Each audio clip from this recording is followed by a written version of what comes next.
ഞാൻ നോമ്പ് പിടിക്കാൻ തീരുമാനിച്ചു. നോമ്പ് പിടിക്കാൻ തീരുമാനിച്ചെന്ന്. ഞാൻ നോമ്പ് പിടിച്ചത് കുഴപ്പമൊന്നും. എടാ കേശു, നീ നോമ്പ് പിടിക്കുന്ന കാര്യം വല്ല അറിഞ്ഞിട്ടാണ് ഈ പറയുന്നത്. നോമ്പ് പിടിക്കുന്നവര് ഭക്ഷണം കഴിക്കാനോ വെള്ളം കുടിക്കാനോ ഒന്നും പാടില്ല. ഭക്ഷണം കഴിക്കുന്ന കാര്യം പോട്ടെ, വെള്ളം പോലും കുടിക്കാൻ പാടില്ല. അല്ലെങ്കിൽ നീ എന്തിനാണ് നോമ്പ് പിടിക്കുക? അതൊക്കെ മുസ്ലിംസ് ചെയ്യേണ്ട കാര്യങ്ങളല്ലേ?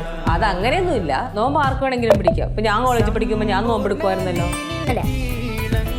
എടാ വിളിച്ചാ ഓക്കെ, താങ്ക് യു. വിളിച്ചോ.